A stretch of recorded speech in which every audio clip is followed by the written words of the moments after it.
Pull out your dicks, get ready to fap. It's time for your favorite show, The Grease Trap. Pull out your dicks, get ready to fap. It's time for your favorite show, Grease Trap. Hey, everybody. Where are you? You're in the Grease Trap. That's where you are. How's everybody doing today? Why are you so excited today, TJ? Oh, I just love the Grease Trap. It's my favorite show. I simply love it. It's amazing. Hey, everybody. Welcome to the Grease Trap.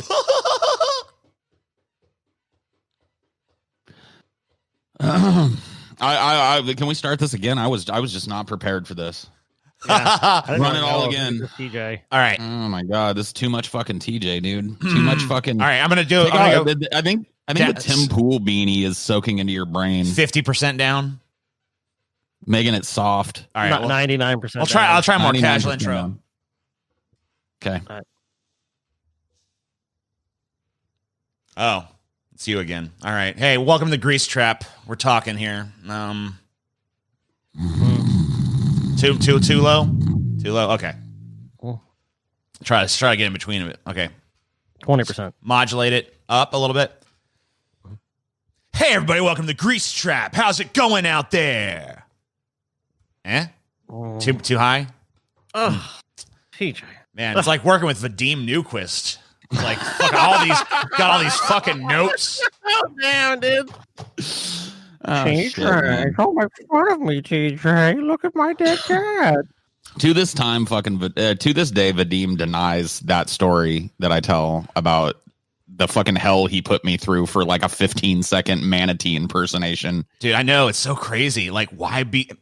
Like, honestly, it shows in his videos, I guess, because they are all really polished. But like the amount of time devoted to like something throwaway like that. I just can't even imagine. It was crazy. I just can't even imagine. Crazy, the way you fucking told that story is like he basically treated it like it's like movie level shit. Like, you know, he's like Soderbergh or some shit. Like, yeah, you gotta fucking give me 7% more energy. And could you use a slightly different inflection here? Like, make this syllable sound a little more quizzical, you know? Like, oh my God. I think we gotta do this again tomorrow. The light is no longer advantageous. That was true. You know? Well, no, we started on the first day, which was supposed to be the only day. He told me it would take at max like an hour of my time, which I was like, and I figured it would, because what he had in mind for me was reading a script that he wrote in my manatee voice, and I originated the fucking character. So I'm just like, this is going to be fucking easy. I'll just do the manatee thing. So we did 3 hours that day of retakes until he finally was done. And then he called me the next day on my phone and said, hey, dude, can you get on real quick and do a couple more takes for me? I wanted you to try a couple more lines. And I was like, okay. And so I jumped on, right? And he's looking at me. And he goes, is there any way you can cover up that window that's behind you? There's there's different light coming in it than there was yesterday. And I was like, no, there's not. I have blinds on my window, and that's, you know, we can do this now, or you can use what you've got, basically. All right, fine. And it was another like 2 or 3 hours of retakes. Do this line again. Oh my God, that's insane. Dude, you're way too generous. I'd have been like, man, dude, I got somewhere to be and you ain't paying me for this. I don't give a fuck. See ya. I was brand new to the whole fucking thing, and I was trying to do a favor of a friend of the show. You know what I mean? Like, he asked me to do him a favor. I thought it'd be a cool little crossover for him. Maybe help his channel. A favor's like an hour of your time, maybe 2 hours max. If like, no, that's not saying if you really believe, I don't know, man. Like, you got a big partner or something, that's different. Social pressure is weird when you're in those kind of situations too. It's like it really is. Once you've agreed to do something like that and you're already in it, I'm sure Vadim always made you feel like it was almost done. Like, yeah, it's almost wrapping up. We're almost done with this. Just one couple more. Like, so you're always feeling like, yeah, almost. But it never just fucking dragged. It never ended. And then when it did end, the video that came out of it wasn't even that great. It wasn't even that funny. Yeah, it was just like whatever. It was like a whatever video. It wasn't even one of his better ones. No. So definitely wasn't worth probably would have turned out just as well if you'd done the hour. I just remember him getting. The only thing I really remember about Vadim beyond, what about- I remember that story. Remember that Gotcha You know what Boys I remember? shit? It's like him getting really. Oh, sorry. What's that? I was saying, remember that Gotcha Boys podcast that him and Dusty and some other dude did? Oh yeah. I do remember that. That was a long running one. I think they're still running now. Like what, episode 350 now? Yeah. The world's first one episode podcast. It came on. There's this really actually pretty fucking well done intro because Vadim obviously spent a lot of time on the intro. Gotcha boys, gotcha boy, whatever the fuck the theme song was, and all this shit. And they come out and they do their intro, and it's fucking, oh wow, crazy! Look at this fucking crazy Gotcha Boys episode. And then Dusty the next day is like, I quit the Gotcha Boys. It's like, what the fuck? It just started. What a nightmare. And then Dusty's like, we've been doing this fucking show for a year. We only got one fucking episode, which totally meets the MO of Vadim once again. Yep.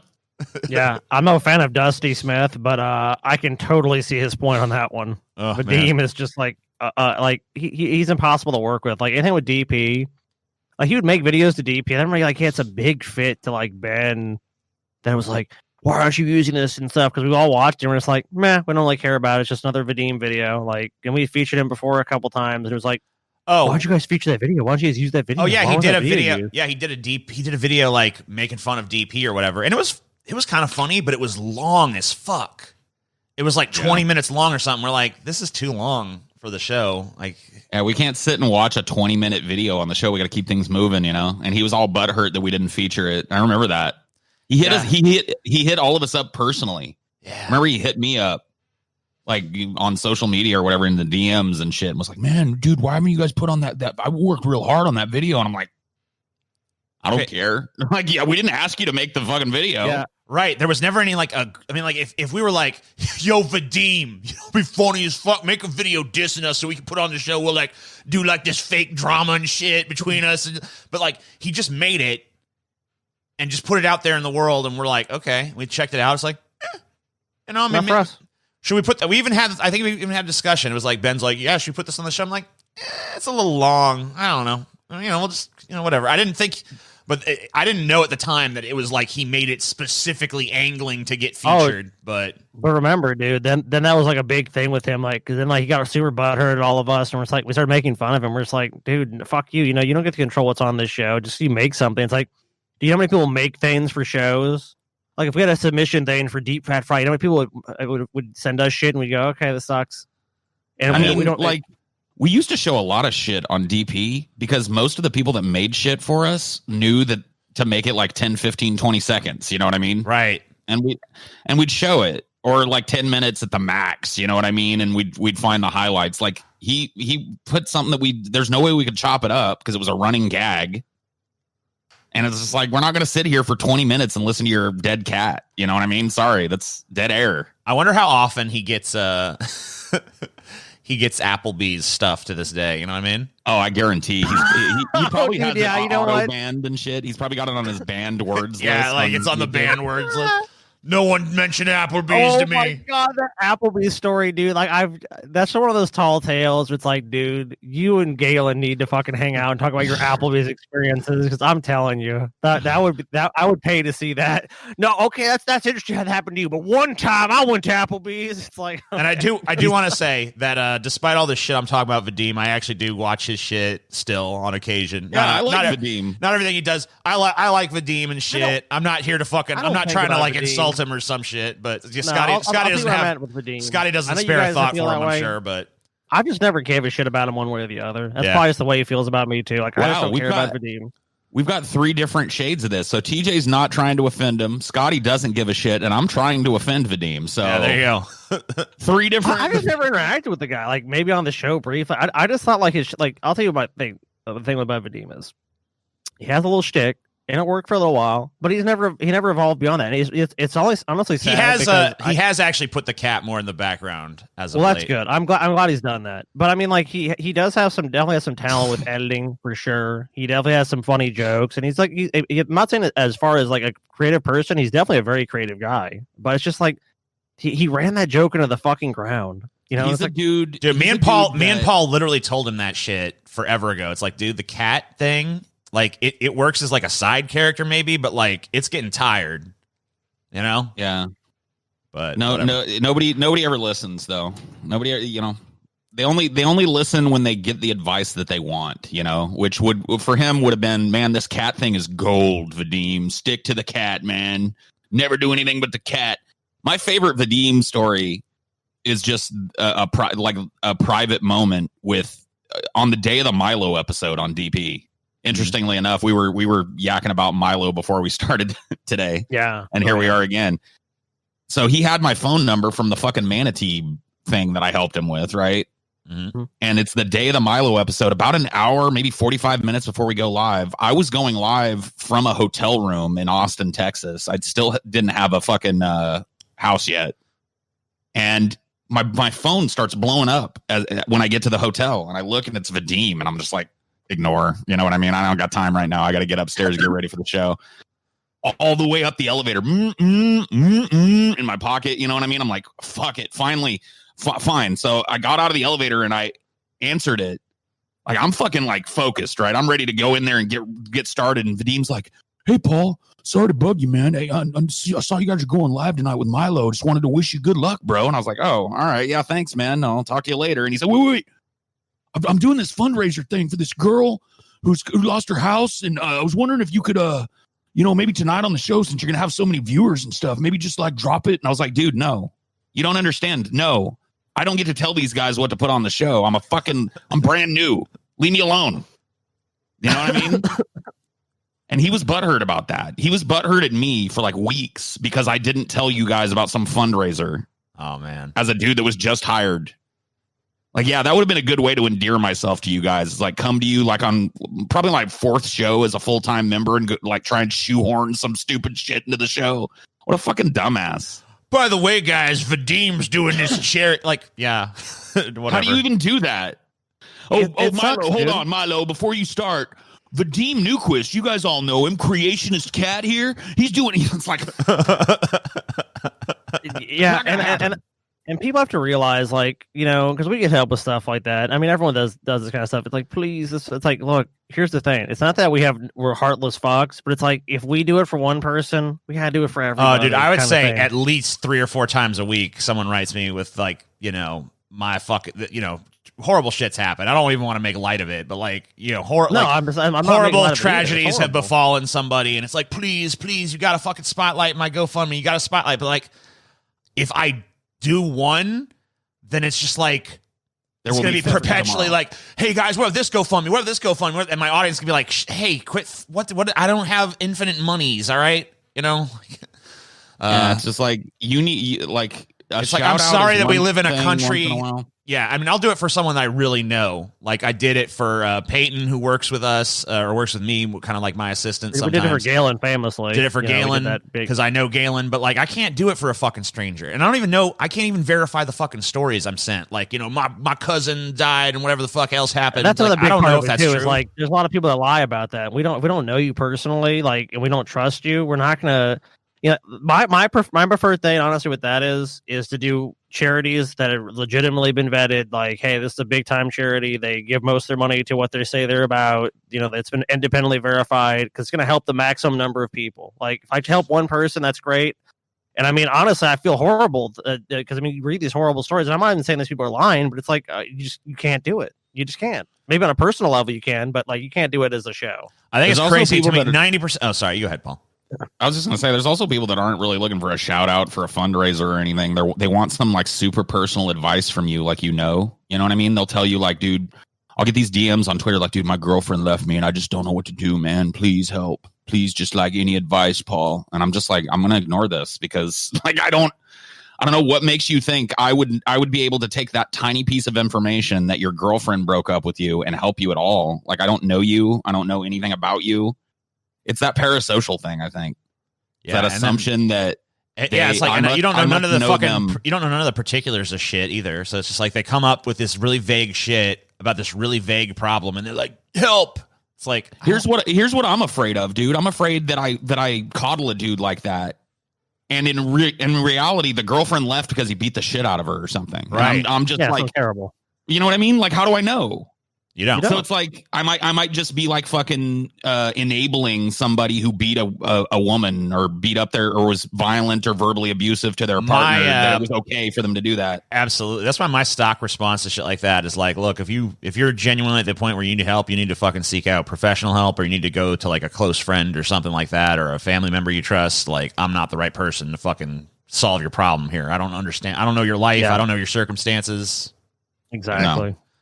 And that makes sense because you're right. You don't know the circumstance of what they're doing, if they're the problem, if that person is a bad problem for them. And like, you're not a licensed therapist. You're not someone that really knows how to deal with people who are in mental distress. And, as much as, we like to help people, it's like, we're not qualified to do that. You need to go to someone that is actually qualified. And I know a lot of times there's barriers to that, which is unfortunate, but that's, yeah. And that's kind of the shitty thing about it is like, I think people come to a lot of people because there are so many barriers to that, and there's social stigmas and there's other things. It's like, it's, yeah, I mean, I was about to say that, but we're not the people to help you. I was about to say that like 90% of the shit that people write to me about, like either their problems or their like GoFundMe's or whatever, I like look at most of it. I'm like, in a fucking decently run society, this wouldn't even exist. Right. Yeah, like I can't pay my healthcare bills. Like, yeah, it's like, well, that's just because society's a piece of shit. Well, this society, there's societies that's not really happening as much, but that's. We live in the world we live in. We live in the place we live in. That's the reality we have to live with. It's heartbreaking sometimes for me, dude. Because, like, one of the things that I think like, each of us has our own thing that we bring to Deep Fat Fried, I think. You know what I mean? Like, we work well I bring, together. like, the talent and the charisma and stuff, right. And you guys bring the presence we bring the two coattail, annoying... Like, my nails are dug into those coattails so deeply. That's I'm like an expert parasite, dude. Yeah. Somebody's got to set up the T-ball, you know what I mean? So that TJ can fucking hit the home run. Hit that next home run, Yeah, look, Paul's got the T-ball stand. I'm running to get the ball because I'm the fastest one. I'm like, got the ball. I set it up. Scotty fucking...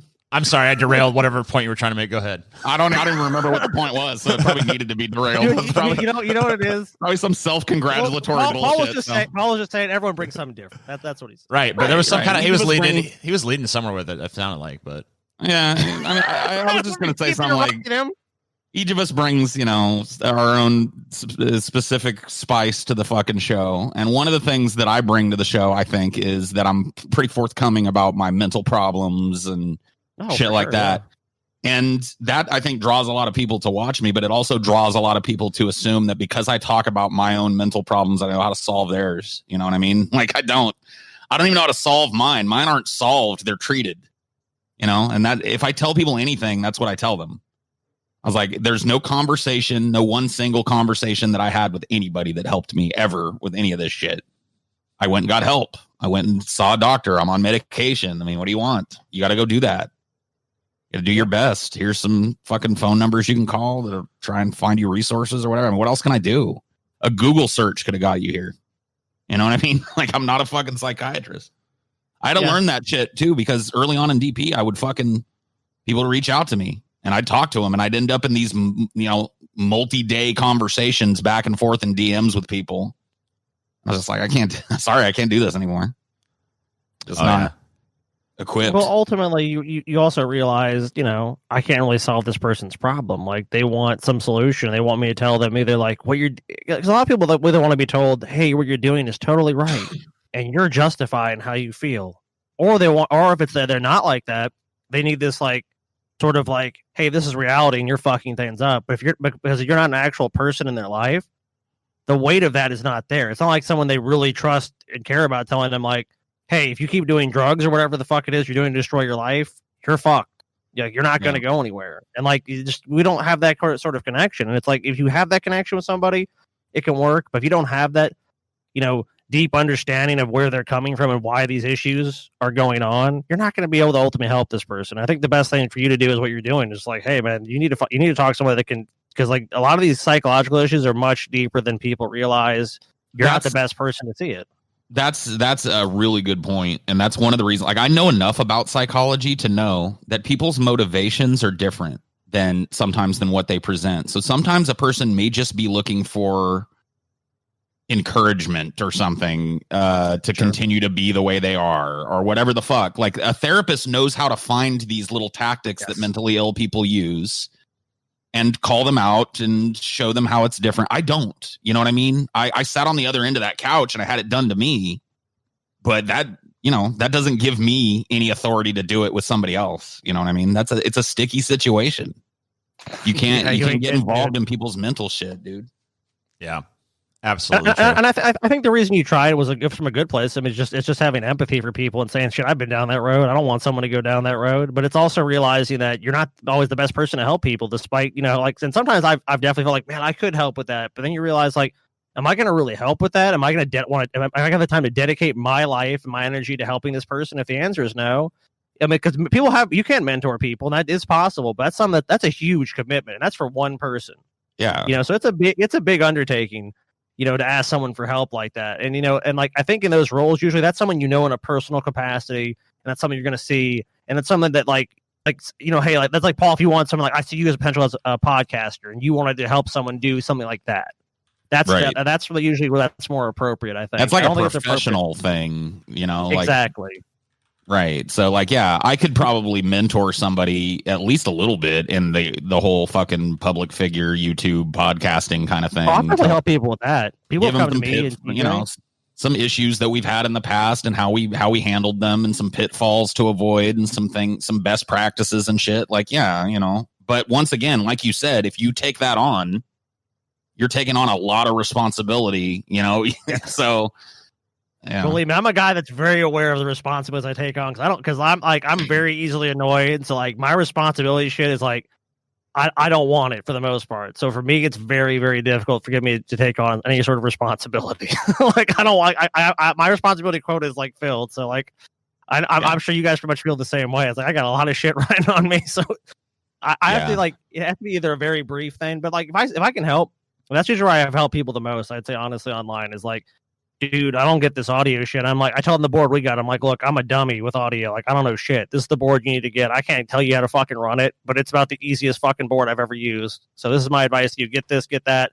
And there's plenty of guys online and people online who know way more than I do. You need to listen to those motherfuckers. Like, or you need to reach out to those people ultimately if you need actual professional help with your setup or whatever it is, because they can actually help you. I mean, just look at our show and the fucking foibles that it went through in its first year and a half of life with audio problems and streaming problems and shit to know that, like we figured it out the fucking hard way. Yes. And,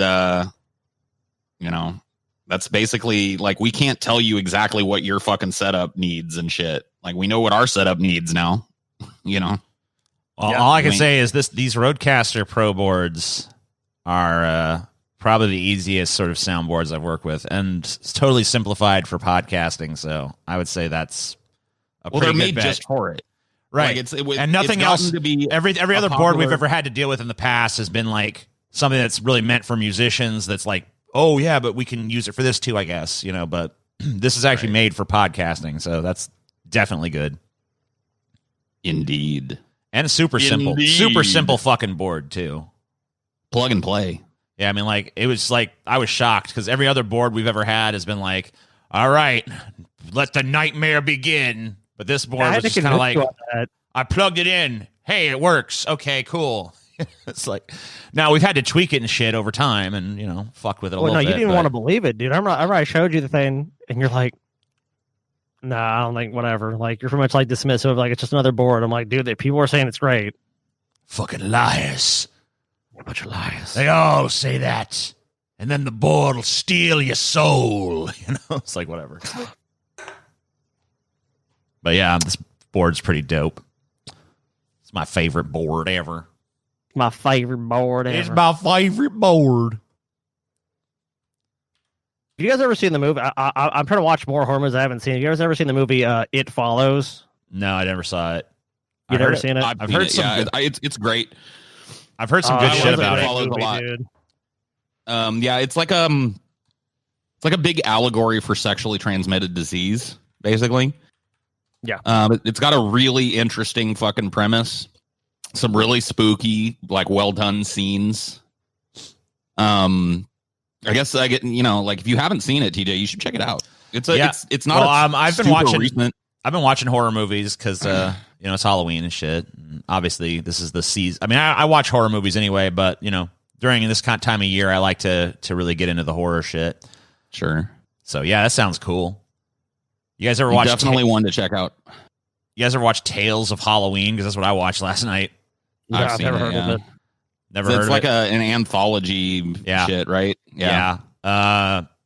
Not super great, but Most anthology movies aren't. There's a ton of really, really bad ones. it wasn't really bad, but it wasn't very good. I mean, there was like a couple.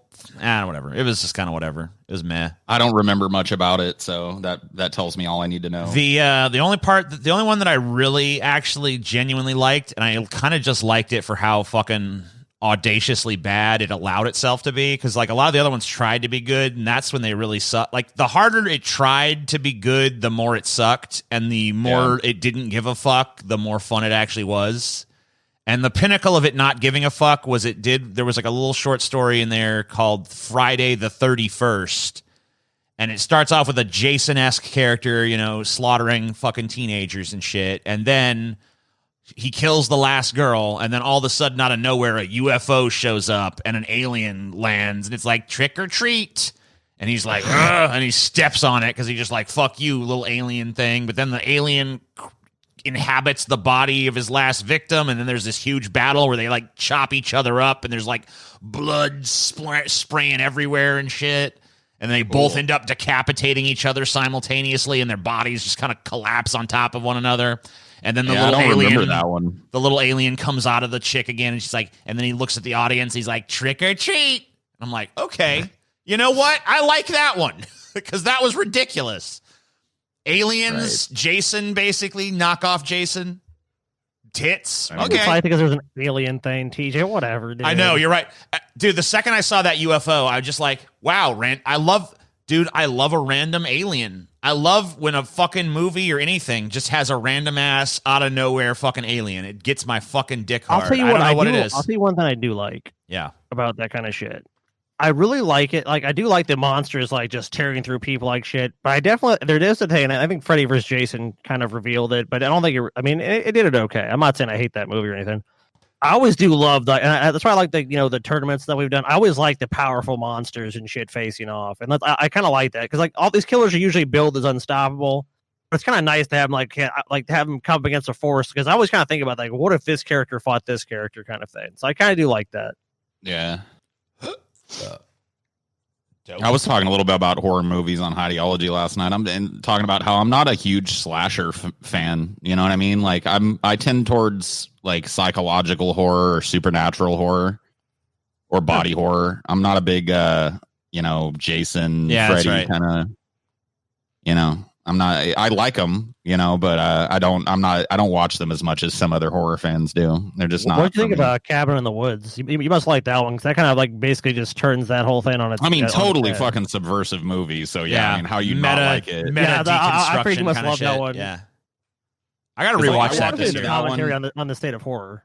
Like that's one of those movies that you can truly spoil. Like very few movies for me do I feel like you could give me a plot point or something and truly spoil it. But that movie, I went in just thinking it was like another teenagers in the woods kind of blah blah blah, and it's not. You know what I mean? It really isn't. So yeah, like when I had no idea. I remember. Well, I kind of had some inkling it was something more than that, because the reviews were coming out and they were like subverts expectations of. But I've heard that shit before, so I was like, all right, let's see. I went in that motherfucker. I'm like, all right, subvert my expectations, motherfucker. Let's see what you got. And then by the end of it, I was like, holy shit, that was fucking crazy. I love that. I saw that movie blazed out of my mind. I love the fucking stoner character. Oh yeah, like he was the fucking, especially when the cellar door just like pops open in the house. Like the guy's like, must have been the wind. He's like, what sense does this make? And then just the whole thing. Although of course they're down in the basement choosing how they're gonna die and stuff. Like, ooh, it's just a trope movie, and it's a movie about horror tropes, which like a meta movie about horror tropes, basically. I mean, without spoiling it, but it's great. And not even really a horror movie in my opinion. Like more of a satire comedy kind of movie. Yeah, I mean, it's got a lot of horror elements, obviously, because it's not trying to be scary though. Like, right, it's not a movie that's trying to be scary. Yeah, it's not really trying to fucking genuinely like make you like, oh my god, I'm scared or whatever the fuck. But it has I agree with you guys, horror imagery and shit. I would not spoil that movie. If you've not seen Cabin in the Woods, That is one to check out, and that's one. Yeah, I agree with you, Paul. You cannot fucking spoil that movie. I mean, if you spoil it, there's no point in watching. If you've ever had any sort of like love of horror, or even if you've just been exposed to horror movies and you know a little something about them, you probably enjoy Cabin in the Woods and its deconstruction of the fucking genre. Oh my god. Yeah. The scene where he's going to get help, dude. I don't want to reveal it to people because, like I said, I don't want to spoil this movie. That's one of my favorite movie scenes ever. It's great, dude. There's just tons of great, memorable scenes in it. You talk about the jump? The jump, yeah. Yeah, that's great. That's great. I mean, there's tons of great moments in that movie. Yeah, we gotta. Oh, I know. Dude. We gotta get off it because I don't want to spoil it for these motherfuckers. But honestly, they should have seen it by now anyway. But whatever. That's true. Usually that's the way I go. But with this movie, Yeah, you're right. I mean, it really is better if you don't know. Look, dude. I know you guys do not give a fuck about spoiler shit, and if you guys are even like, yeah, no, probably shouldn't. That's a cue to me. Like, we definitely shouldn't. And I'm the guy that fucking lost patrons on Drunken Peasant Spike after seeing Star Wars. Han Solo is dead. Han Solo is dead. Han Solo. That was great. That's right. That's how you started the show. First day we came on the show because Ben's like, I'm gonna say welcome to the Drunken. I'm like, no, dude. I just want to come on there and say Han Solo is dead over and over again. And he's like, all right, people are gonna be pissed. I'm like, oh, dude. The hate mail I got for fucking like weeks after that. You're a stupid little fucking Donald Duck motherfucking sounding quackity quack piece of shit. Fuck you for telling me Han Solo is dead. I unsubscribe from Patreon and I would fucking burn this shirt. You deserve to death. Blah, blah, blah. Like, I would get shit like that. And I'd be like, my response always be the same. Han Solo is dead. Do you guys remember the trolls back in the day when the final Harry Potter book was coming out? And yeah, those classic. They would drive by these. They'd roll up to the fucking movie. Yeah, the lines. People waiting to buy the book and shit. Yeah, and they're like, Snape kills Dumbledore. Snape kills Dumbledore, and everybody in the line's like, boo, fuck you, man, boo. They just drove around town to all the bookstores. It was like spoiled all the Harry Potter fans. Oh, man. I wouldn't do it. I think it's a shitbag move, but, man, I did enjoy watching it happen. It's still fun. Tell you. Hey, what are you going to do? It's like in high school, the bully. You don't want to fucking, you don't agree with what the bully is doing. But at the same time. But it's funny. Sometimes the bully. It's funny, yeah. Sometimes the bully is pretty funny, dude. In school, dude, there's this poor kid, man. This fucking poor kid. This is fat, oafish kid. And, just had no self-awareness. His name was TJ. No, I'm not even talking about you. This is actually a legit story. I remember the case. I think his name was Avery or whatever. His name's Avery for whatever. It's all I can remember. But he messed with this popular kid. He tried to say something to him, and dude, the entire class, the other kid just let him have it the entire thing. And I didn't want to laugh at him, but it was it was so fucking funny. And you're like, I kind of connected with what you said. It's like, yeah, it is true. It's just going round and round. This fucking kid's trying to learn math or whatever bullshit, but that's more funny watching this kid just get picked on. You're like, and you kind of do feel bad. You're like, because he is kind of like a fat retarded kid. I mean, not really, but he kind of was. And then if another kid's just fucking just roast him and roast him and roast him. It's like the more and it's so funny, but at the same time, you do you're like, I wouldn't do it. You're right, but seeing it, it's like, well, I mean, I don't know. It's hard to resist. It is.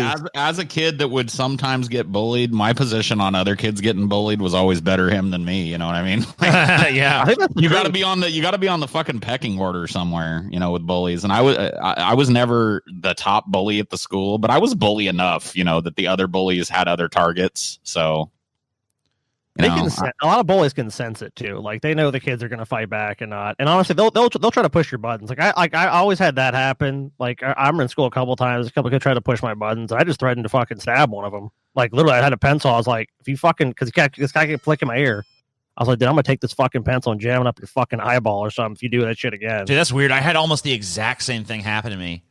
Because even though I'm big and shit, most people, my size mostly protected me. But there was a few people that just they liked fucking with the whole gentle giant thing because I was really quiet and passive and shit. So there'd be certain people that would just mess with me and shit. And this one dude kept messing with me. And he was fucking it was the fucking 5th or 6th day of him just fucking with me because he just got on this tear of it. And I fucking had a pen in my hand and I just turned around and swung at him with the pen trying to stab him. I'm gonna fucking stab your ass. And then he's like, whoa, you tried to stab me. I'm like, yeah, I did. Keep fucking around and see what happens. Time. Yeah, keep Leave me fucking alone. around, see what happens. He never he stopped fucking me after that. So Yeah, I had in 8th grade, I had a kid that was trying to bully me. There was these two popular dudes, and they were popular because they wore Stussy. You guys remember Stussy? I don't think that was a thing. They're popular for me. that reason. Oh yeah, dude. Back in 8th grade, dude, Stussy was like, that was the shit, man. If you had a shirt that said Stussy on it, or Massimo, it was Stussy or Massimo. I dude. do remember Massimo. I don't Massimo remember. was way bigger down here. Yeah, I don't remember Stussy around here, but I remember Massimo being like, yeah, if you got Massimo, and then for a minute, No Fear was that hot. store in the Slidell Mall. She was like Good and Evil, and like we always go there, like they sell Massimo, and it's like, oh, Massimo's the best. I don't know why we thought they were just dumb, brainwashed fucking consumers. Because we were just told by the fucking the social order of the school, like, you like Massimo, you like Massimo. But you know when Massimo became lame? They started selling at Target, and it was like, oh, How do you Massimo. get Massimo at Target? yeah, like Yeah. Massimo's at Target now. Massimo lame. is garbage now. But Stussy was like, I guess it was probably popular on the West Coast because it was like a surfer brand. Gotcha. And I if you remember had, I'm pretty sure I remember some kids wearing that stuff though. But yeah, yeah. And there were two dudes that had it. One of them was like our little ringleader. He was like the aggressor, and he had his little toady. And the aggressive kid, you could tell that he had soft palate repair. Like he wasn't like really, but you could see when somebody is born with a cleft palate and they have soft palate repair, it's pretty. You can see the scar. for sure. And so he came up to me and started talking some shit to me. And he'd been doing it all week, like walking over to me on the playground where I was with my friends and just to talk shit to me. And I finally got sick of it. And he said I can't even remember what he said to me. And I'm paraphrasing probably what I said back to him because you have to run it through 8th grade, Paul. But I said basically, to paraphrase, like, I wonder if your mom thought about like giving you up for adoption when you popped out with that fucking hair lip. Basically that. And it was just like, he had nothing to say. Him and his friends were just standing there, and that was it. That was the last time they fucked with me. You know what I mean? Because he really had a choice at that point: beat the shit out of me, which he would have with his friends, or just go find somebody else that's not as quick and isn't gonna fucking insult you worse than you can insult him. Like he was coming at me with all the fat jokes and shit, and come on, man. Yeah, you can't walk up to me with a hair lip and fucking start going fat jokes, dude. If you're I'm fucking gonna Greek fuck you god up. or something, you're one of those dudes where it's all like, yeah, Paul, look at this, like, of course, then you got something to say. But yeah, if you got some, well, dude, look, it's all fair game. If you start off on somebody else, you better be fucking fine taking your hits too. Because if you got any flaws that are apparent, they're gonna get thrown right back at your fucking face. And some people can just take it. They go, okay, say it again, Paul. But like that dude clearly couldn't. He was embarrassed by that shit, and he got what he deserved. Want to compare newborn pictures, bro? I'll bring mine. You bring yours. Yeah. That would have been good. I didn't say that. That would have been a good one. Yeah. Damn, I wish I was a little older back then. I would have had that one. 40-year-old Paul. I tell you what we'll do, dude. I tell you what you do. I'll bring my newborn picture. You bring yours, and we'll take a look. I'll bring mine tomorrow. Make sure you don't forget. Oh shit! It might be hard for you. Your mom probably threw them all out, right? Yeah, your mom probably didn't save any of those. Yeah, my mom's got a picture of me on the fridge when I was a baby. Where's yours at? Oh shit, dude. Yeah. Pretty mean, but I mean, like, what are you gonna do? It shut it down. I didn't get picked on again. Oh, dude, I know. I mean, like, dude, I in school, the parents give their kids the advice, and I think it's horrible advice, by the way. It's like, just ignore the bully. It's like, no. Every time I had a bully or someone that tried to even start on bullying me, they fucking found it real quick. Because I'm more like, in that setting, I'm just kind of like, I'm here and I don't want to be here.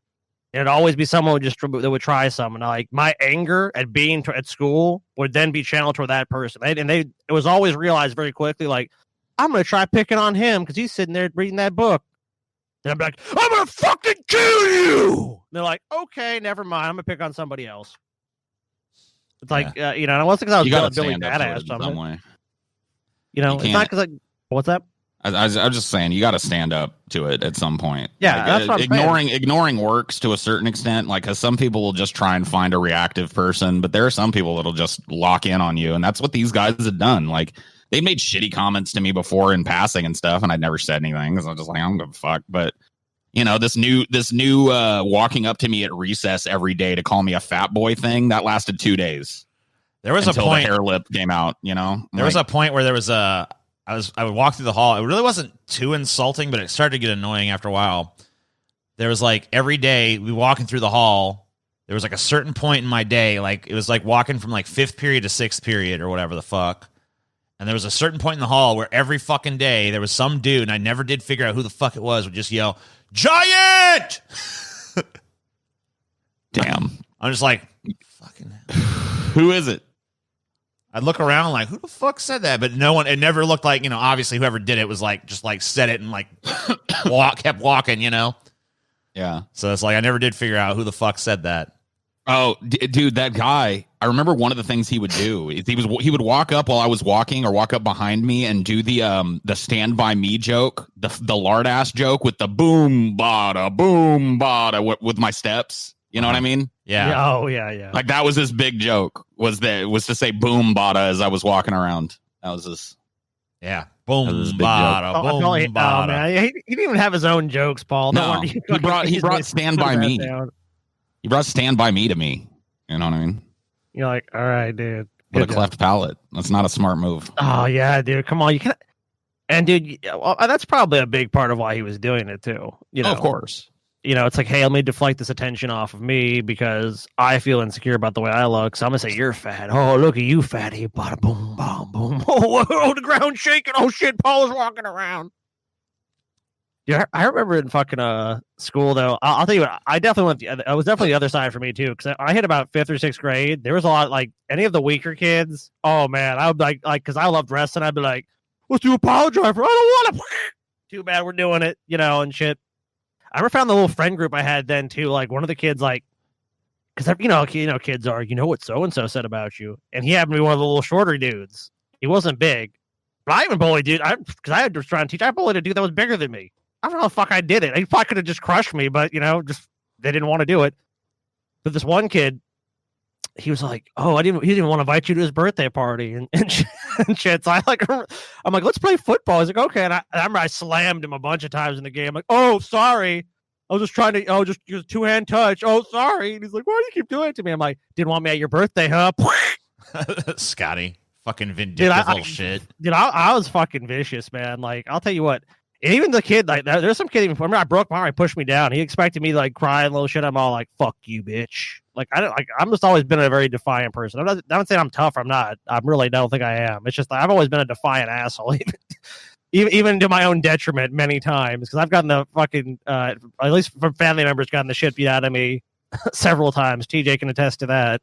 No, I've never lifted a finger. I've always been the model of patience. The model of patience, dude. The model of patience. Shit, dude.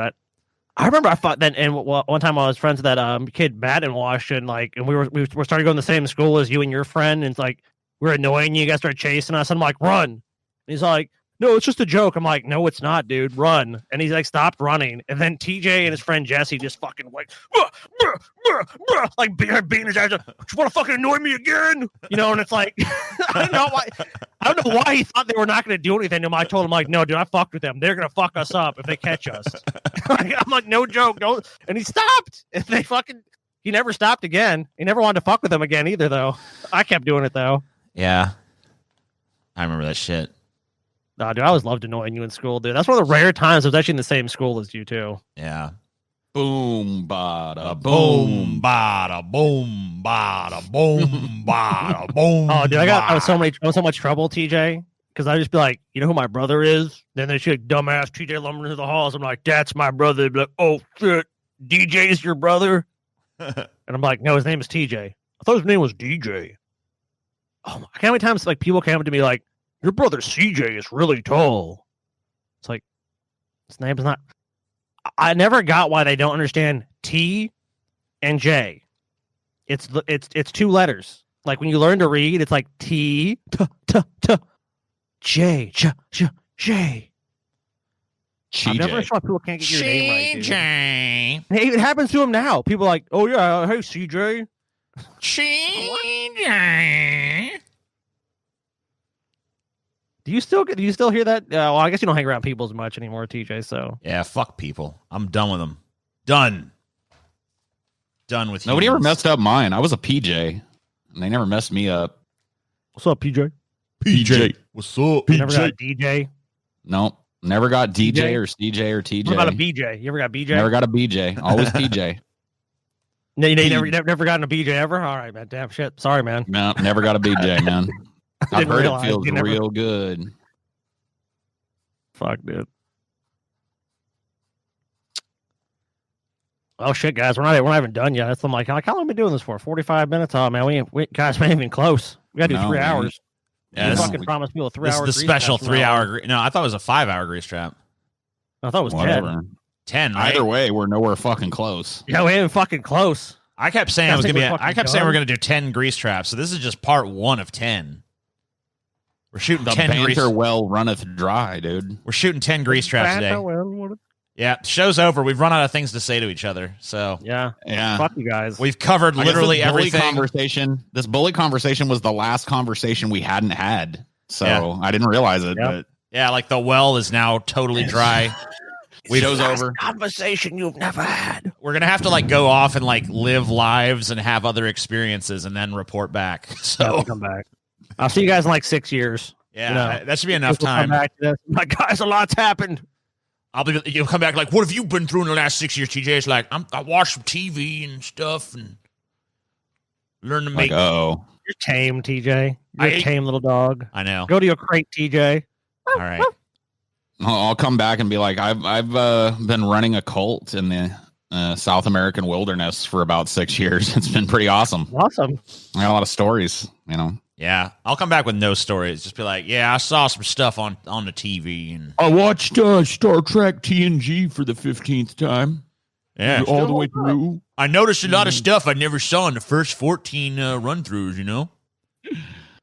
Like, did you ever notice that, Patrick Stewart has a small mole on the left side of his neck, and once you notice it, you can't unsee it, Once you see it, man. Once you see it. Like, okay. And then I'm it's going like- back You guys to- want to see going back to a cult. terrible commercial? What's that? You might have seen it. Have you guys seen the commercial with Mark Hamill and Patrick Stewart? Yeah, I hate it. It gives it to me on YouTube dude, Oh, yeah, sometimes. yeah, When I saw that, I was like, no. It's for like awful. drive delivery, one of those food Like services. Uber something, DoorDash. some DoorDash bullshit. or Uber Eats or one of the fucking we'll bring you food. I saw someone write the perfect description of that kind of shit. They were like, airport quality food in your very own home, DoorDash, fuck, it's like that's basically what it amounts to, because like by the time I will say this: if Yeah. you're smart about where you order from, that's not true. But if you order from across town and you expect anything but that, then yeah, you're right. Because like a lot of businesses too, I just buy from them directly, because then if I just go pick it up, then it's fine. It's with the whole DoorDash. It's the whole process of getting someone else to do it. The amount of time you're gonna wait on that fucking food is so fucking long that it's just like, I don't know. I mean, I'm not saying, it depends on what the food is too. If it's like spaghetti or something, spaghetti heats up, reheats really well. But there's other foods, like you get like a hamburger and fries, you might as well throw your money in the fuck. You might as well go to McDonald's. Like there's no point. yeah, fucking, Dude, do you guys you might have seen it if you looked at my Twitter, but you guys want to see the worst political ad that I've ever seen in my entire life? sure, Of course. absolutely. Oh my god. This is a Biden for president ad. Now, thankfully, it's not affiliated with the Biden campaign. It's just some unaffiliated group trying to help Biden, but I thought it would be interesting to show you guys what trying to help Biden looks like in this case, because it's pretty fucking sad. Oh man, So the name of this political ad is Iowa 2020. Enough is enough. all Okay. right, enough is enough. Let me make sure. Hold on. So I'm are we gonna gonna- double check my sound settings before I do Okay, this. are we gonna watch this whole thing and then comment on it afterwards, or are we gonna kind of pause it? As it It's goes? only 37 seconds long, so I feel like that. I feel like you can shut up for that long. I'm gonna mute myself. I'll manage to Whatever. shut my fucking mouth. I'm gonna mute it too, but I'll wait till Paul's ready to. Yeah. There we go. See, Google Chrome was turned down for some fucking reason, so I'm Yeah, glad I checked. Paul caught Okay. it. All right, Here we go. We're muting up. Let's go. Let's hear it. See it. How stupid are the people of Iowa? How stupid are the people of the country? Stupid? Suckers? Losers? That's what you think? Words matter. How How stupid are the people of Iowa? Enough is enough.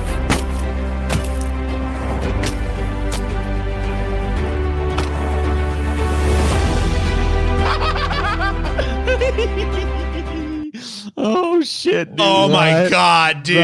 Oh my god. I have never seen cringe of this magnitude before, dude. Dude, you guys, like, hold on. Look at this fucking farmer. I know. Let me just pause it on this quote unquote farmer who's paler than me somehow. Look at this guy. I am but a humble country farmer. So the part of this that made me laugh the hardest was this transition to the epic music, but the background that they chose, because it's Iowa, is just corn. That's all Iowa is, dude. That's right here. The cities in Iowa are nothing. Words No. Hold on. You go back a little further. This shit, like corn. Just look at the cornfield and listen to the music. think. Words matter. How stupid are the people of Iowa? Enough is enough. Take this, Pence Trump sign. We're tired of your shit. That weak ass sign break, and it's like, I'm gonna throw my hat down on it. Also, what Oh an my what an God. easily fucking what an easily duped guy. You know what I mean? Like, Yep. he hears like one little quote. He doesn't even know the context or nothing. He's like, "How stupid? Oh, what the hell? Fuck Trump, Pence. I'm done with that." Words matter. Matter. Listen, everybody. Words matter. Like, oh, And the dude they got to play the farmer looks like an 8th grade science teacher or something with that mustache and that pale ass skin, dude. He does not look like anything like a fucking farmer. Oh my god, I loved that when I saw it last night. That it was the hardest I'd laughed in a while watching that shit. Got to be the worst political ad I've seen this season so far. Well, Trump and Biden are pretty close in Iowa. Actually, looking here, they're saying one poll it's 47% Trump, 48 Biden. Another has it about 50 and 45. So, I mean, Iowa's still pretty much just a toss up. And there's a lot of places that are in the margin of error as toss-ups right now. Oh God, yeah, there's a fucking ton, dude. It's like I don't think people realize how close the election still is. It's like, I mean, yeah, obviously you're talking about California or some shit or fucking Louisiana. Yeah, there's no like, we're gonna win this state. I saw people fucking like lefties and shit that I follow yesterday crowing about poll numbers and shit. And I'm just like, man, are you trying to get your people to stay home? This whole like hashtag blue tidal wave shit that's going on right now. It's like, that's how blue tsunami, Paul. Oh, sorry. Blue tsunami. The blue Oh my God. nami. I mean, look, if it happens, it happens. It's But, like, even if that is true, and maybe it is, yeah, sure. your public position, if you care at all about who wins this fucking election, should be one of urgency and failure. If people don't turn out, because when you start with this, man, fucking Biden's gonna walk away with this easy, then like people go, I don't need to go out. Guess That's a what, blue guys? tsunami. We got this in the bank. Don't even worry about it. Stay the fuck home. It's no big deal. That shit. You know that shit hurt Hillary Clinton. You know it did. Oh yeah. Oh, fuck yeah, it did, The way dude. right up until the fucking election, every fucking news media outlet was going, man, she's gonna fucking just walk away with this. It's a landslide. Remember the famous fucking HuffPo? 99% Hillary Clinton, 1% Donald Trump. Yeah, that was ridiculous. That was so Dude, absurd. and guys, we were in Washington. New York fucking Times State. did it too. Like, We no were more in liberal land. How many Hillary signs or flags or anything did you guys see? And that's in Maybe one of the most maybe liberal one or parts. two. I don't even remember seeing occasionally one. you'd see I one. don't remember seeing any, but maybe I saw I don't more remember seeing Trump. any either, but I'm I'll be honest, I saw assuming more I saw. Trump supporters Yeah. in Bellevue, Washington, than I saw Hillary. As far as like openly displaying it, and that should not be the case. That should not be like, you should be seeing a sea of blue there if you're talking about like who's going to win the election. And thinking back on it, that's probably why Trump did win the election, because in the places that people, obviously Trump has a smaller base, but people are way more enthusiastic about that choice. And it's the same thing with the Democrats. Again, it's like, Obama won easily because he had people were super excited for him, and of course, so Obama just steamrolled his competition. Liberals have forgot the power of populism. Like Bill Clinton did the same thing. Bill Clinton was just a charismatic politician, steamrolled George H.W. Bush, and denied him a second term. I mean, but fucking liberals have forgotten this shit. They're crowing right now about how badly Biden is going to fucking destroy Trump. Even Michael Moore is doing it. Like I retweeted Michael Moore last night. Who? Let me show you guys this shit. And Michael Moore is famous. I've seen this documentary where he calls it like Michael Moore is like Trump is going to win, and people don't realize it. He was like one of those canary in the coal mine kind of people. Like, no guys, he knows it better than a lot of lefty strategists and shit. And he made a post last night where it looked like he photoshopped it himself. It's a picture of Kamala Harris and Joe Biden, and he photoshopped Bernie in the background between them, and then made a post about the blue tsunami. And I was like, what? The same guy that last fucking season, the last electoral cycle, was one of the only fucking uber lefty commentators to call Trump's possible win, is doing the same shit that the media did last time for Hillary, that caused a bunch of disaffected voters to just stay home because they didn't like her anyway. Oh, she's going to win anyway, so I guess you don't need my vote. How many fucking centrist voters do you think feel that way about Joe Biden? They're going to look at the news and see crushing polls, double-digit lead for Biden, and just stay home. Yeah. Because it's like, I don't even like this fucking fuck anyway, so if he's going to win by default, I'll just stay home. I ain't going to waste my fucking time. Yeah. And Trump, like, people don't know this. This is like basic political strategy. Right. If you're fucking gonna destroy the people, you are telling I'm doing a better job as a non-voter who's fucking on Biden voters of creating a sense of urgency around this campaign than the people that are actually voting for him. I would challenge you like this. If you've ever watched any sporting event, it's like you watch football. Oh man, my fucking team. We got the best record. We got the best players. We got, you just go on down the list. It's like, well, I remember like there's been games where it's like, I remember watching a game. I don't remember who it was between, but it was a number of years ago where it was like, it looked like it was just over. Like it was like halfway through the fourth fucking quarter of the game. The team was up by like 2 touchdowns and a fucking field goal. It was like so the fans just started leaving the stadium. Like, oh, we got it. Whatever. We don't need to watch the rest. Let's just beat traffic. We already won this. And the other team came back and fucking won the fucking game. And those people probably got home and were like, "What the fuck?" You know what I mean? That happened to me. That happened to me with the Saints. Like the Saints were like so far down, and you're like, you came outside just in your little typical bullshit, like. Oh, Saints won, huh? And I was like, no, they didn't. They were down by like fucking 2 touchdowns. There's like no time. They're like, fucking dumb. They did fucking win. Didn't you watch the fucking game? This kind of sentiment, too, this kind of like analogy, it's even worse with politics because the Saints or whoever winning is not necessarily dependent on how many people show up to their game. You know what I mean? But I mean, it's just the same mentality if no one shows of up, like, they win, they still win. Yeah, I understand, but like, it's worse with politics because like. You're trying to get people to come to the game.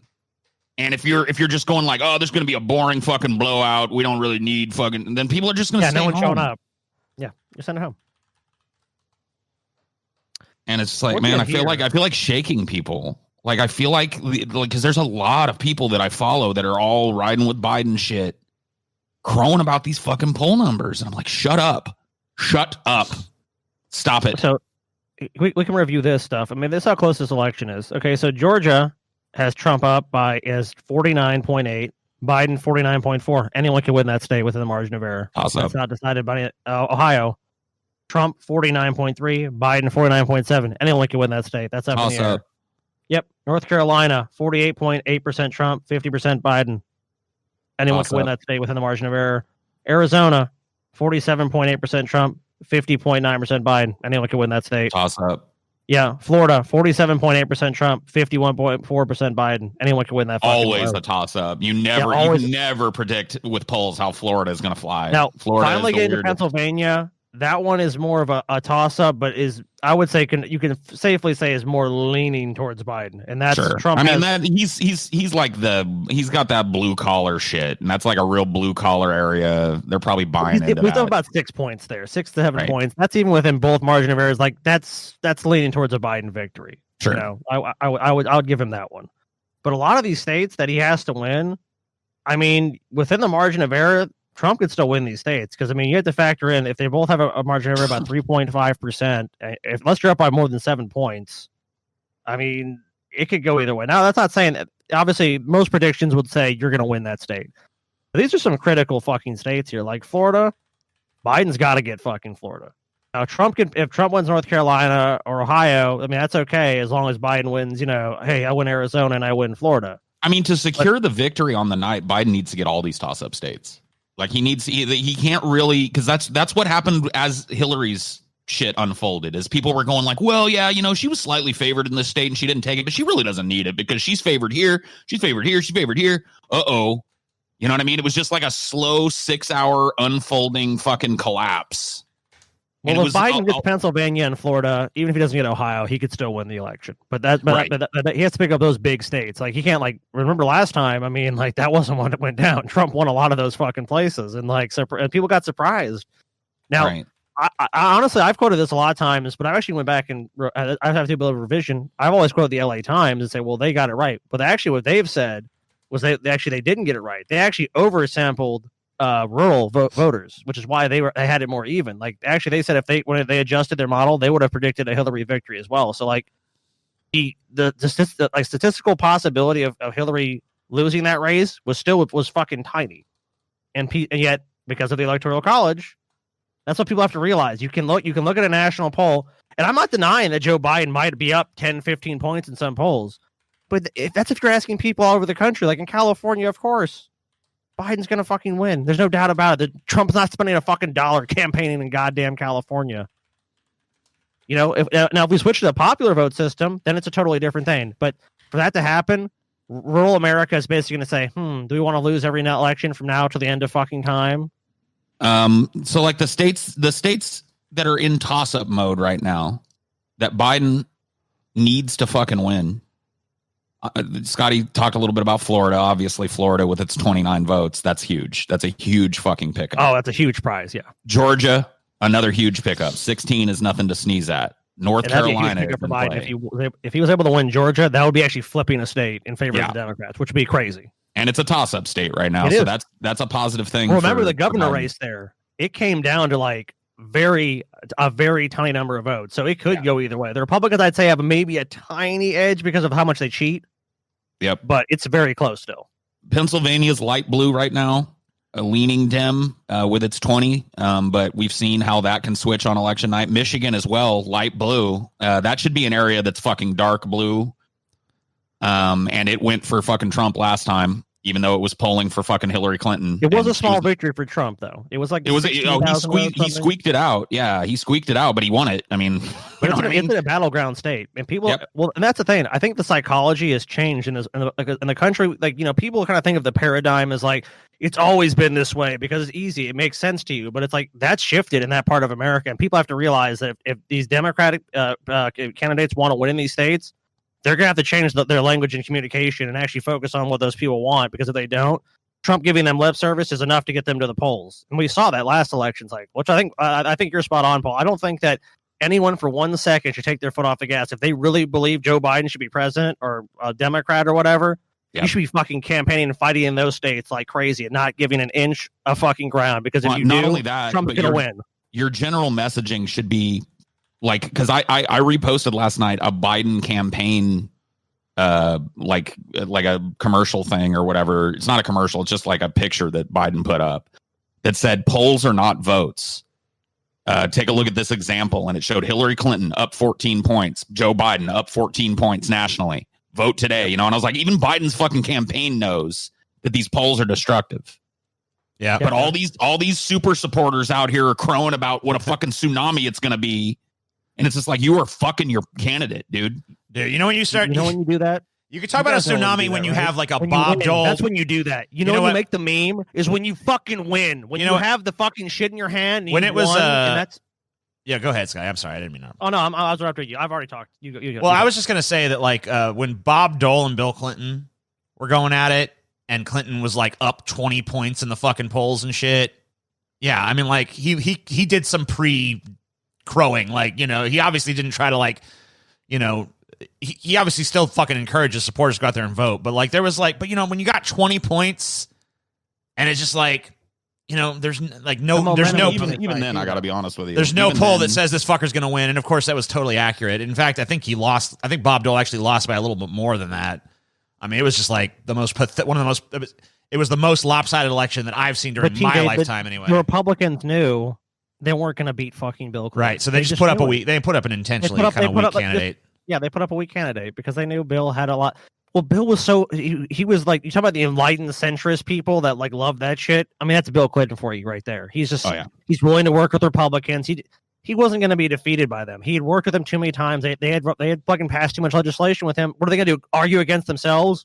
Oh, well, the legislation that you signed that we helped pass was bad. Bill Clinton was too smart for them. They couldn't beat him in that way. So they knew he was going to win again. Yeah. I don't know. Different fucking world too. Different political climate. Different pre social media.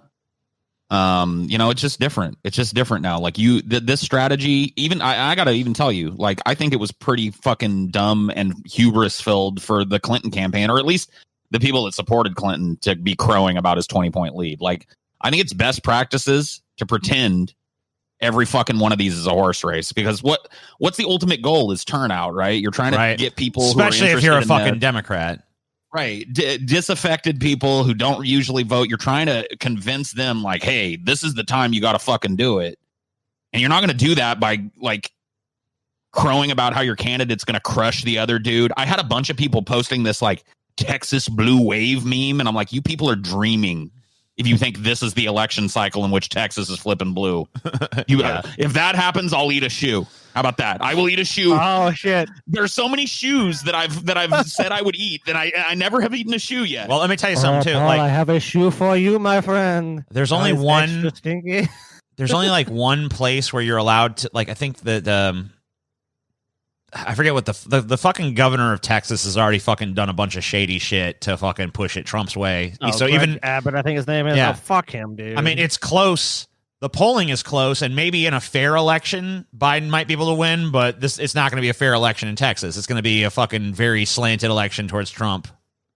Anyway, so we can't assume it's going to be a fair election in any of these states. But that's but I mean, like we already know outright that it's not in Texas, though. Of course, like we've already seen the thumb being put on the scales there. Well, let me ask you guys a question. Do you guys think, and I know this is like some crazy, stupid hypothetical, or whatever, but do you guys think that in California, you know, the liberal bastion of the country, arguably one of them, if Trump somehow, like the vote said Trump won, do you think that there was some shady shit would happen so Trump didn't win? Oh yeah, absolutely. Okay.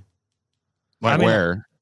I mean, if it was close, I mean, overall, California voted for Trump. Like he somehow won more votes than Biden. Do you think that? I mean, he would have to overcome a tremendous fucking. I mean, like California just does not. Let's just say that like, the reality of that. Hypothetically, that does happen. I mean, I think that like you're going to see the Democrats putting their thumbs on the scale the same way the Republicans do, although they're not as good at it. But they will do it. They've refused to do it, but California is still gerrymandered to hell. Oh yeah. So it's you know what I mean. Like it's their thumb is already on the scale in California, even though it doesn't really need to be demographically. Sure. But yeah, like any of these fucking states, like for example, Wisconsin, which is in play, 10 points, 10 electoral votes, right? I read this last week, just weeks before the election, replaced their normal polling machines with these new touchscreen machines that have been shown to have massive fucking problems, like people touching one candidate and it's not calibrated right and it selects another candidate, shit like that. They've been used in other states and been shown to have horrible bugs and problems. They just fucking installed them weeks before the election in Wisconsin. This shit is happening in every state. These voting machines have been shown time and time again to be manipulable, to be hackable, and easily too. It's not like you got to be some Julian Assange level fucking super hacker or some shit Like these things, you can put a thumb drive in them that's configured right and change votes. It's like, and this is every state. So this is a whole different fucking conversation. But our electoral system is already in question as being fair. That's before you even get to the electoral college, which is bullshit. Yeah.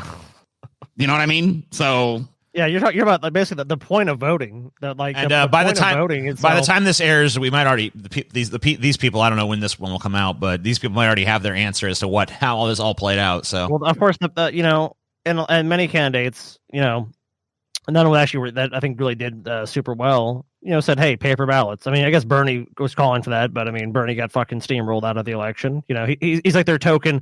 You know, Bernie Sanders to me is like the controlled opposition. It's like, okay, yeah, you got this little guy from Vermont, some tiny state. Yeah, we need health care for all. That's great, Bernie. Talk to an empty room. That's wonderful. good job, Bernie. We hear you. We hear you, buddy. Good Yeah, job, good. Bernie. has Bernie hit the campaign trail for Joe yet? Yeah. He's pretty much Yeah, the only yeah. one. He's pretty much the only one that has, even as Joe Biden still continues to talk shit about him. Bernie's still out there. Man. That's such a fucking disappointment. None of these other fuckers that coalesced around Joe have done campaign shit for him. Like Beto hasn't been out there doing shit. None of these other fuckers have been out there doing shit. But Bernie Sanders is out there doing it. Yeah, well, that's because Bernie actually gives a shit about what he says, at least to some degree. These other people are just fucking empty suits that were just put up by the DNC, clearly. But whatever. Oh, yeah. The The DNC ordered them to drop out and endorse Biden when they did, and they Yeah, yes, master. Jawohl, mein Führer. It was actually I must announce that I'm dropping out of this race and I am throwing my support behind Joe Biden. Yeah. It was Barack Obama. Biden. It was Obama that did it. Obama had to get yeah. involved and tell all these other candidates, you're not in this anymore. You're dropping out. You know who this is? Oh my God, Mr. Obama, sir. What, did you misdial me? Nope. Time for you to drop out of this race. You know what I mean? You're gonna get Yes, sir. How a do you want me to cabinet do it? position. Who should Oh, I endorse? no one in that party, if Obama says you're dropping out of the race, is going to do anything but, yes, sir. Because if they say anything besides that, their political fucking career in that party is completely and utterly gone. We Well, they just cut don't off want that Bernie funding Sanders for it. at the top of this ticket, and you need to help us stop him. Oh, the minute I heard Obama saying that stuff, like privately, like the private quote unquote, which is not private because it gets leaked to the media immediately. So it's just a news story. Like Obama privately very concerned about Sanders leading. Obama, like very concerned. Oh, Sanders leading. Obama does not like this. And suddenly, Obama makes some phone calls, and it's Joe again. He took his sweet time, though. You can tell that Obama doesn't like Joe Biden. He took his fucking sweet time. He could have scuttled fucking Bernie way earlier, but he waited till the last fucking minute to see that Joe was able to pull it out a victory, and then he was like, "Okay, I guess we'll do Yeah. it for Joe then." Anyone else gonna beat Biden? Anybody else? Anyone else? Anyone at all? You over there? You random guy? No, not me. All right, fuck it. It's like I guess it's Biden then. I'm still shocked that Biden was the fucking guy that reached the top of the shit heap. I'm Because not. I know it was going to be. I knew there was a pretty fucking solid chance, if not almost a certainty, it was going to be one of these corporatists. But I thought it was going to be one of the newer, fresher faced ones. But nope, crusty old Biden. Yeah, you called guys it. Remember, From, I called that shit fucking early. yeah, you called it from go. Dude, there's for only sure. two people I know that called it early that I can verify. Paul and Taylor's dad. We had a conversation back in October of last year, and he's all like, Taylor's like, it's going to be Bernie. Taylor doing the Taylor thing. Like, it's going to be Bernie. It's going to be Bernie. Daddy, it's going to be Bernie. I'm telling you. And he's like, baby, if anyone has a chance of winning, it's going to be Joe Biden. And Joe Biden's going to get the nomination. And Taylor's like, no, arguing with her dad. I'm like, I'm staying out of this. I ain't getting between those two. They can argue till the fucking cows come home. I just looked at the fucking candidates as they stood, and I was like, which one of these is closest to the establishment? Joe Biden. Okay, he'll be the nominee. And sure enough, there it is. You know what I mean? Yeah, He was in a group of mostly establishment politicians, by the way. These were not like, there was Andrew Yang, who was outside of the fucking Overton window a little bit. There was Tulsi, who was outside of the Overton window a little bit. Those are the only two candidates outside of Bernie that I can think of that were outside of the fucking establishment. Well, that had any traction, yeah. That even had a chance at it, but I knew from go that they didn't. because they're not establishment enough. Joe Biden is like a 47-year establishment warrior. He's been on both sides of every issue, just like a good establishment guy should be. You know. Yep. Well, plus they know Biden is so easy to control. It's like, what's my position? This is your position, Joe. Well, thank you. Here's the position. Pro-war, anti-war, pro-racial justice, anti-racial justice, pro-fucking criminal justice reform, anti-criminal justice reform. He's the only fucking candidate up there that's shown the willingness to stick his finger up in the air and see which way the wind is blowing and make a policy decision based on that, you know? What do the true polls politician, say? really. If you think about it, and I will say this, if I want to give credit to any of these fucks, that is really if we've seen it through our civilization, that is the true mark of a politician, is like, which way is the wind blowing? Yep. Oh, it's going this way. I don't think it's a true recipe for change or anything like that. But if you're talking about like what most politicians and the true conception of a politician is, that's usually what it is. It's like the person's going to say whatever they need to say to please the right amount of people to get elected. The greatest like pure politician is someone who can say whatever the people want to hear and then do none of it, but make it seem like the opposition is what's blocking it from happening. You know, I tried my best. Yeah. I fought it, but the damn opposition party just fucking thwarts me at every angle. I wanted to pass positive legislation, but insert other party stopped me. I had a dude who was arguing with me on Twitter saying about Biden's agenda, and he's like, "Well, Biden is pro this, Biden that, Biden." Yeah, I was like, "Yeah, dude." I was like, "Campaign promises, man. Take those to the bank." And he was like, he sent me back some shit, and I was like, "I don't even know where you get these numbers." He was like, because it was totally up in the air and up to interpretation from the jump. He was like, most presidents give a good college try at about 65% of their platform. And I was like, what does that even mean? College try. Wait a minute. Most presidents, let's start right there. Which ones don't? Next, they give a college try. Isn't that what you do when you just like, oh, okay, I'm going to try this, but I'm probably going to fail.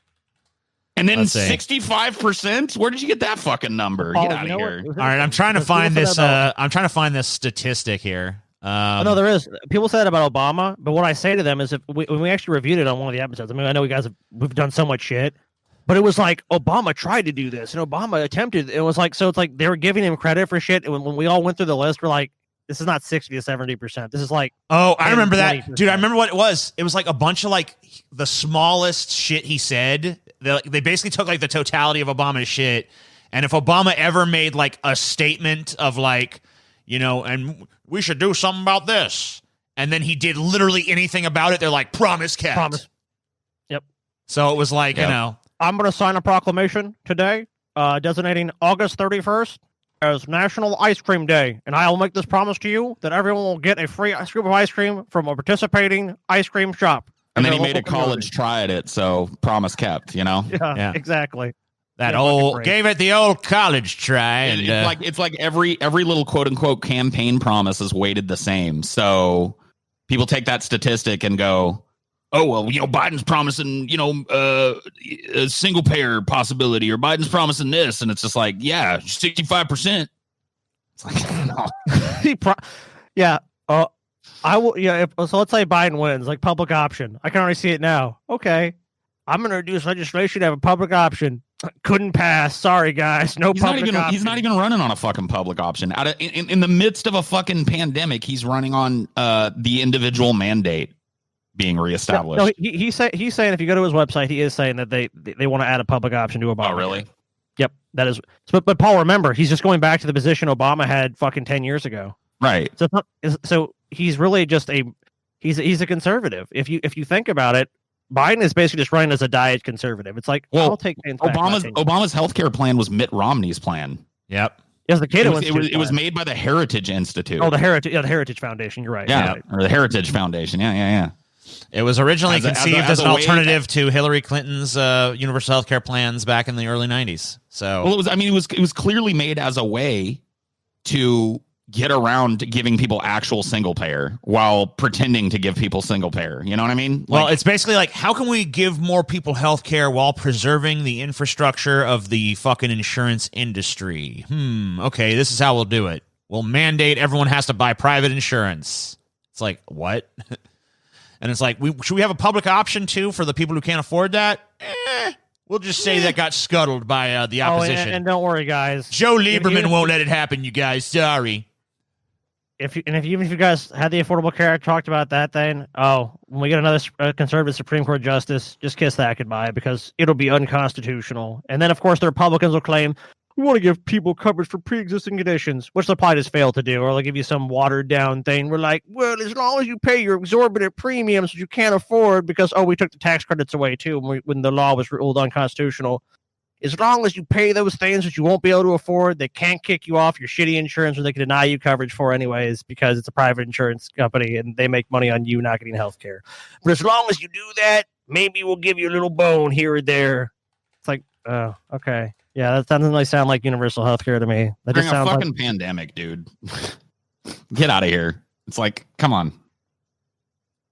Well, like, how many more election cycles are liberals going to settle for not getting health care when the rest of the fucking westernized world has it? You know what I mean? Our next door neighbors to both sides have universal health care. Mexico has a better health care system than we do. How fucking sad is that?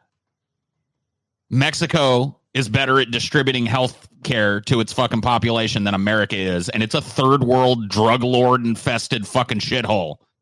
Canada, I mean, do I even need to say it? Canada, the most reprehensible people on this planet, have fucking single payer. Yep. And you know what's fucking funny is they have one of the worst rated ones. Like, honestly, if you compare them to other countries, like Canada does not even stack up that well. But you know what? They ain't going fucking broke. They're just not going broke from their medical bills. Anyway, not the medical bills. Thank you for joining us on the Grease Trap.